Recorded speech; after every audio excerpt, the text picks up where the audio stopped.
تو سلامت رہے۔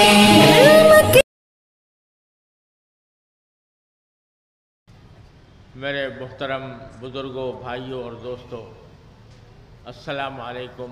ورحمۃ اللہ وبرکاتہ۔ میں آپ حضرات، تمام حضرات کو اور تمام مسلمانوں کو تہہ دل سے اس عید الفطر کی مبارکباد پیش کرتا ہوں۔ اللہ تبارک و تعالیٰ اس عید کو پوری امت مسلمہ کے لیے مبارک بنائے۔ آج اللہ تبارک و تعالیٰ کے فضل و کرم سے مسلمان رمضان کا مہینہ پورا کرنے کے بعد، رمضان کے روزے رکھنے کے بعد، رمضان کی راتوں میں اللہ تبارک و تعالیٰ کے حضور تراویح ادا کرنے کے بعد اس میدان عید میں اللہ تبارک و تعالیٰ کی طرف سے دیے جانے والے انعام لینے کے لیے جمع ہوئے۔ اس موقع پر ہمیں اللہ تبارک و تعالیٰ کا کئی اعتبار سے شکر ادا کرنے کی ضرورت ہے۔ ایک تو اللہ جل جلالہ کا یہ شکر کہ اس نے اپنے فضل و کرم سے ہمیں رمضان المبارک کا مہینہ عطا فرمایا۔ نہ جانے ہم میں سے کتنے لوگ ایسے ہیں جو پچھلے سال ہمارے ساتھ رمضان میں، تراویح میں، عید میں شریک تھے، لیکن آج وہ ہمارے ساتھ موجود نہیں ہیں۔ اللہ جل جلالہ نے ہمیں یہ موقع عطا فرمایا۔ اللہ تبارک و تعالیٰ ان مسلمانوں کی بھی مکمل مغفرت فرمائے اور ان کو اس رمضان اور عید کی برکتوں سے محروم نہ فرمائے۔ تو ایک شکر رمضان کا مہینہ عطا ہونے پر، دوسرا شکر کہ اللہ تبارک و تعالیٰ نے اس مبارک مہینے میں اپنی بارگاہ میں حاضری کی توفیق عطا فرمائی، روزوں کی توفیق عطا فرمائی، تراویح کی توفیق عطا فرمائی، تلاوت قرآن کی توفیق عطا فرمائی۔ اگرچہ ہماری یہ عبادتیں اللہ جل جلالہ کے شایان شان نہیں تھیں، ٹوٹی پھوٹی عبادتیں تھیں، لیکن اللہ تبارک و تعالیٰ نے جو توفیق عطا فرمائی اس پر شکر کرنا چاہیے، اور اپنی طرف سے جو کوتاہیاں ہوئیں ان پر اللہ تعالیٰ سے مغفرت مانگنی چاہیے۔ تو دوسرا شکر اس توفیق پر کہ اللہ تبارک و تعالیٰ نے اس رمضان کے مہینے کو اپنی بارگاہ میں حاضری کی توفیق عطا فرمائی۔ تیسرا شکر یہ کہ اللہ جل جلالہ کے فضل و کرم سے یہ رمضان ہمارا ایسا گزرا کہ کئی سالوں سے رمضان کے مہینے میں مسلمان بد امنی اور بے چینی کا شکار رہتے تھے۔ میں بھی اس عیدگاہ کے میدان میں کئی مرتبہ اس صورتحال پر اپنے افسوس کا اور اللہ تبارک و تعالیٰ کی بارگاہ میں اس کے دور ہونے کا دعا کی درخواست کرتا رہا ہوں۔ اللہ تبارک و تعالیٰ کا شکر ہے، اس کا کرم ہے کہ ابھی ہماری بدحالی رفع تو نہیں ہوئی، لیکن اللہ تعالیٰ کے فضل و کرم سے پچھلے رمضانوں کے مقابلے میں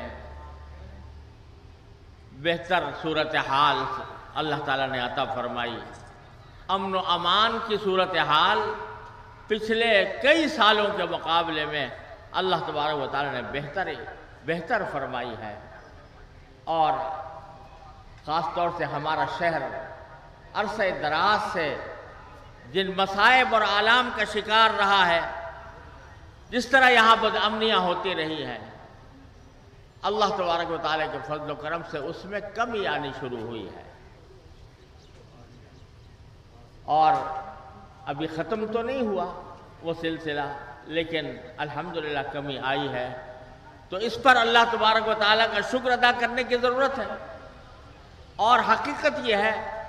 کہ جو کوئی بھی مصیبت ہمیں پہنچتی ہے، قرآن یہ کہتا ہے کہ ما اصابکم من مصیبت فبما کسبت ایدیکم ویعفو عن کثیر، جو مصیبت بھی تمہیں پہنچتی ہے وہ خود تمہارے ہاتھوں کے کرتوت کی وجہ سے ہوتی ہے، اور بہت سی باتوں سے تو اللہ تعالیٰ درگزر ہی فرماتے رہتے ہیں۔ اب بھی ہمیں اپنے حالات کو درست کرنے، اللہ تعالیٰ کی بارگاہ میں توبہ استغفار کرنے اور اللہ تعالیٰ کی طرف رجوع کو برقرار رکھنے کی ضرورت ہے۔ جتنا ہم اللہ تعالیٰ سے رجوع اپنا برقرار رکھیں گے، اس کے ساتھ تعلق مضبوط کریں گے، اس کے احکام کی اطاعت کریں گے، تو انشاءاللہ اللہ تبارک و تعالیٰ کا یہ وعدہ ہے کہ وہ انشاءاللہ ہمیں امن و امان مکمل طور پر عطا فرمائے گا۔ آج کا دن جب مسلمان عیدگاہ میں جمع ہیں تو حدیث میں بڑی بشارت آئی ہے کہ اللہ تبارک و تعالیٰ اس موقع پر اپنے فرشتوں سے ایک خوشی کا اظہار فرماتے ہیں اور فرشتوں سے پوچھتے ہیں کہ اے میرے فرشتوں، یہ بتاؤ کہ جن مزدوروں نے اپنی مزدوری پوری کر لی ہو تو بتاؤ ان کی اجرت، ان کا صلہ کیا ہونا چاہیے۔ ظاہر ہے اللہ تعالیٰ سب سے بہتر جانتے ہیں، ان کو کسی سوال کرنے کی ضرورت نہیں ہے، لیکن اپنی رحمت کا مظاہرہ کرنے کے لیے فرشتوں سے پوچھتے ہیں، تو فرشتے جواب دیتے ہیں کہ یا اللہ، ایسے مزدوروں کا صلہ یہ ہے کہ ان کی اجرت پوری ان کو دے دی جائے۔ تو اللہ تبارک و تعالیٰ فرماتے ہیں کہ دیکھو میرے یہ بندے جو آج عیدگاہ میں جمع ہیں، یہ وہ ہیں کہ جن کے اوپر میں نے کچھ ڈیوٹی لگائی تھی رمضان کے مہینوں میں، انہوں نے اس رمضان کے مہینے میں وہ ڈیوٹی پوری کر لی اور آج میرے سامنے جمع ہیں، مجھ سے مانگنے کے لیے جمع ہیں، مجھ سے دعائیں کرنے کے لیے جمع ہیں، اور اس لیے جمع ہے کہ میں ان کو صلہ دوں۔ تو میں اپنی عزت و جلال کی قسم کھاتا ہوں، میں اپنے کرم کی قسم کھاتا ہوں، میں اپنے علو مکان کی قسم کھاتا ہوں کہ آج میں ان سب کو کی دعائیں قبول کروں گا اور ان کو اس حالت میں اس عیدگاہ سے واپس بھیجوں گا کہ ان سب کی مغفرت ہو چکی ہوگی اور ان کی برائیوں کو بھی میں حسنات سے اور نیکیوں سے بدل دوں گا۔ اللہ تبارک و تعالیٰ نے اتنی بشارت، اتنی بڑی عظیم بشارت اس میدان عید کی اجتماع کے اوپر فرمائی ہے۔ اللہ تبارک و تعالیٰ ہمیں اس کا مستحق بننے کی توفیق عطا فرمائے اور اللہ تعالیٰ ہمیں ان رحمتوں سے سرفراز فرمائے۔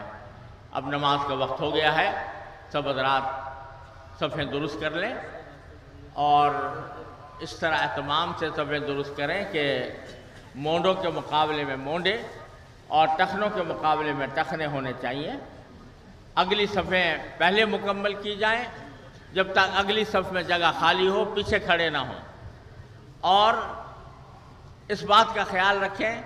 کہ صف سیدھی رہے، اور میدان کے دائیں بائیں جو حضرات صفیں بناتے ہیں وہ اس بات کا خیال رکھیں کہ کوئی صف امام سے آگے نہ ہو، امام سے آگے ہوگی تو نماز نہیں ہوگی، اور اس بات کا خیال رکھا جائے کہ صفوں کے درمیان کوئی خالی جگہ باقی نہ رہے، اچھی طرح مل کر کھڑے ہوں، اہتمام کے ساتھ آنے والوں کو جگہ دے دی جائے، اور اس بات کا خیال رکھیں مسجد کے عیدگاہ کے دائیں بائیں جو صفیں ہیں وہ ان میں سے کوئی بھی صف امام سے آگے نہ ہو۔